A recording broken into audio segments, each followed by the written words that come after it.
natin kung kakain ang asawa ko nun dahil maarte pa to kay Queen Elizabeth sa mga pagkain sa totoo.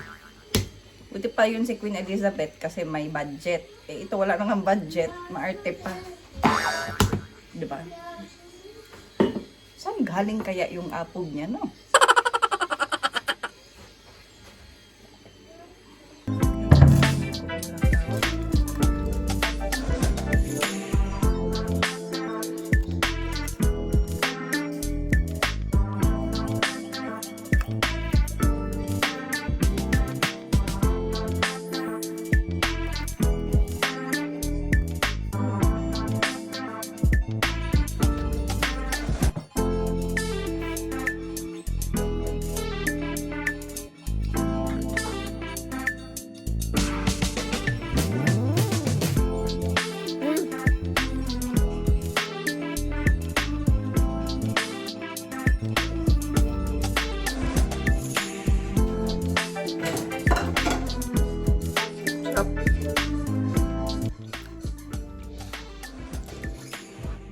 Biyot ng tiyan ko nito.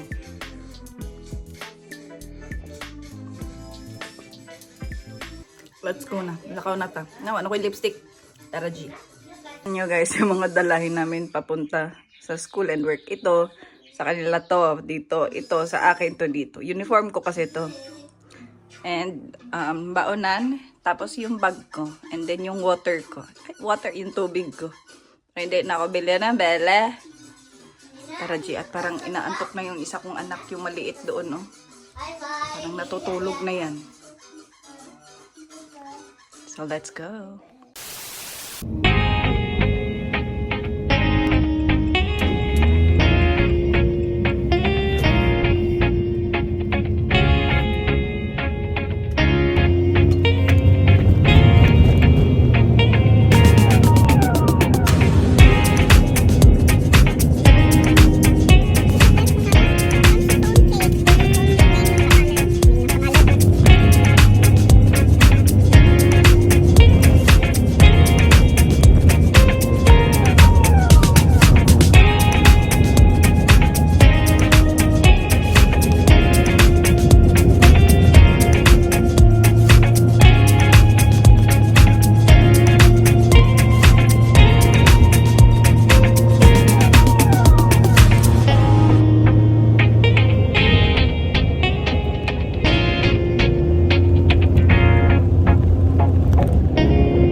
Today's video ay talaga nga namang marami talagang nagsusubaybay sa ibang channel bukod sa akin. Yes, oo naman talaga. Ay.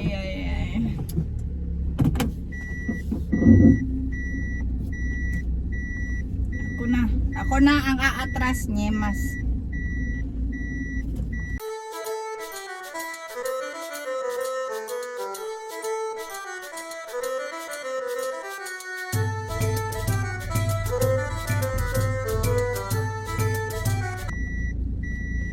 Sisiw. Capital P-U-P. Sisiw. Wala man lang pa-thank you dan, ante.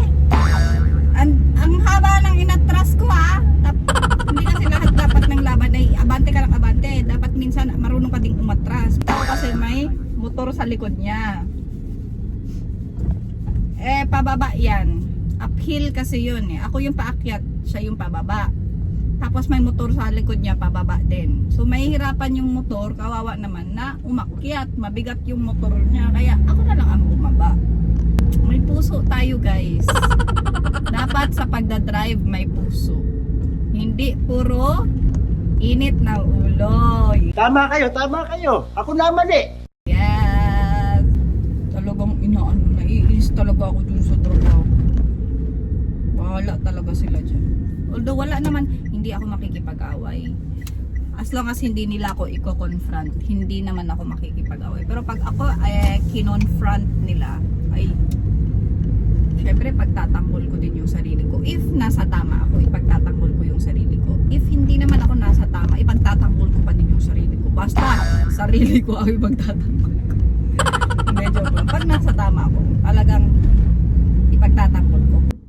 Although hindi naman kasi confrontational ang mga Japanese. Talagang aanuin ko talaga sila, like Huwag mo kasi ganyan-ganyan na rin. Kasi malakas ka na ganyan. Kasi hindi kasi ako magganyan-ganyan. Hoy! Mga bunganga nyo! Tahiin nyo! Natutulog ako, nagising ako sa bunganga nyo! Buhay nyo at tulog, magpatulog kayo! ganyan talaga ako makipag-usap sa kanila mamaya. Bahala talaga sila. Nagigigis talaga ako sa kanila. Ang dami kong bitbitin. Ang sakit pa naman ng paa ko. Ang bibigat. Ito, may tubig pa. Wait. Paano ba?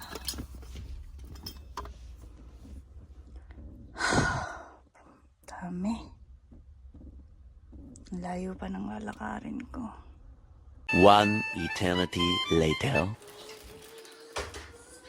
So, ayan, gagawa na tayo ng kinamatisan, makauwi na ako. So, ang una kong gagawin is,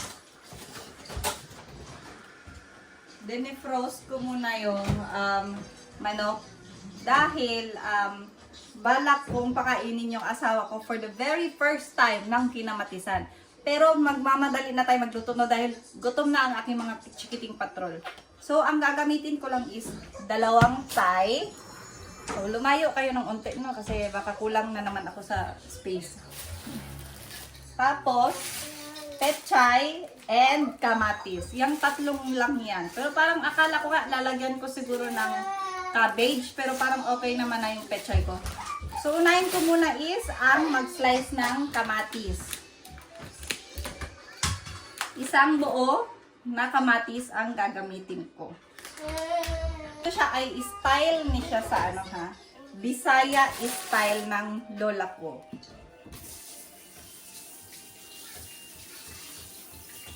So, ayan lang. Slice lang siya. Normal slice. Kahit man may buto yan, masarap. Okay lang yan.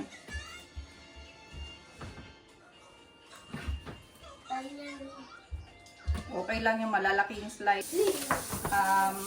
Pechay.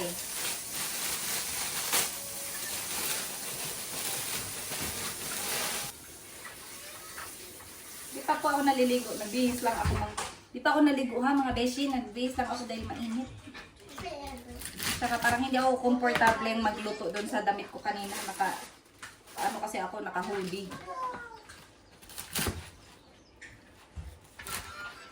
So, i-slice ko ng maliliit yung nasa taas para makain ng aking mga chikiting. Pero hindi lahat maliit para gusto ko kasi na malalaki din. Tapos ibabad siya sa malamig na tubig para bumalik yung kanyang pagka-freshness.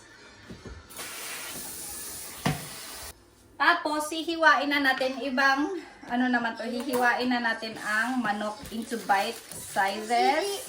Hindi ko siya hiniwa ng maliliit. Yung ganito. Para masarap.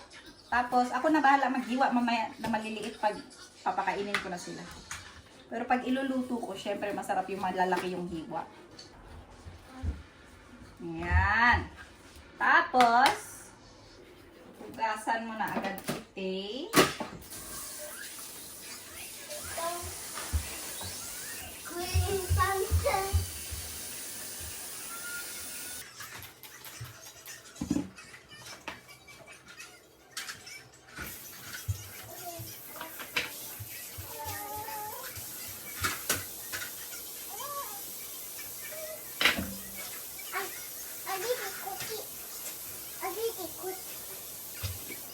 Tapos mamarinate ko to ng asin.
ko lang siya sa malamig na tubig para bumalik yung freshness ng lettuce.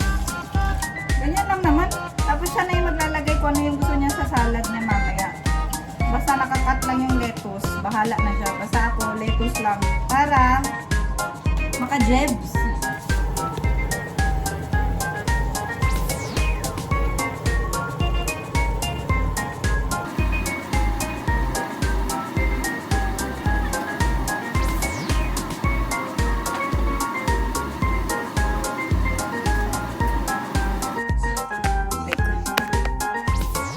Okay, i-taste test natin siya. Yan yung gusto kong sabaw niya, yung unti lang. Grabe naman kasi yung sabaw kanina. Ay, parang pak na pak masyado yung sabaw kanina. And in fairness, ang lambot ng manok. Tagal ko din siyang pinakuluan ha, in fairness. Ang sarap!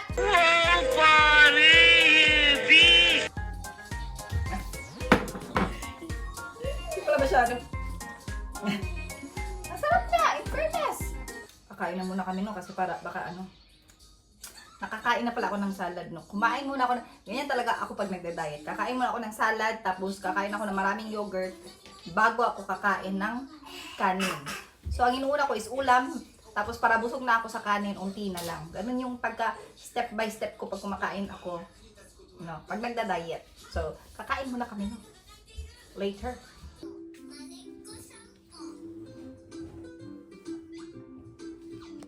Naunsa man na, nasamad ba yan na imong mata? Oh?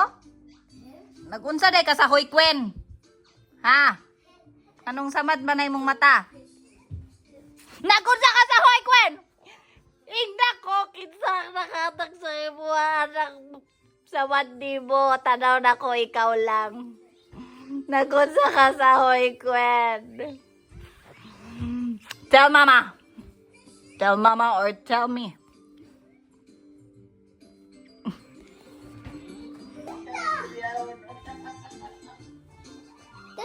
Rico nene. Rico nene. Gilayasan ka rin Ji. Lalaro siya ng bahay-bahayan. Arigatou gozaimasu. Ay, kashiran. Arigatou gozaimasu. Pit. Hai. Cashier.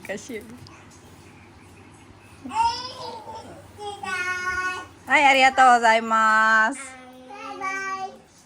Bye-bye.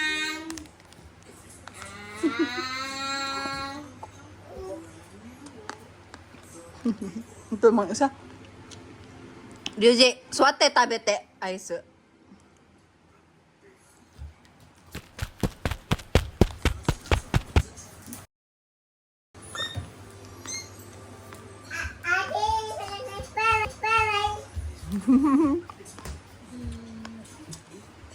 Ang taas ng tower na ginawa ni Rico.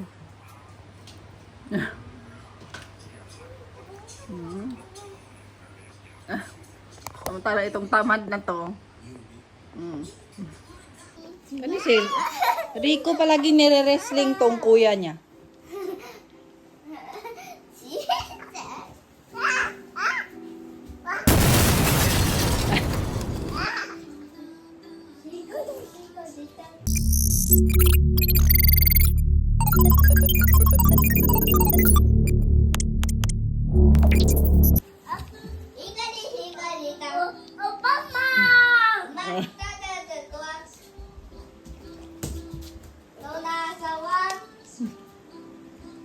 Hoy!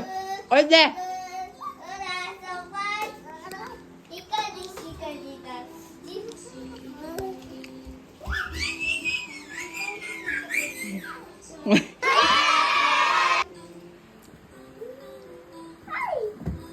Iba-iba sila ng trip.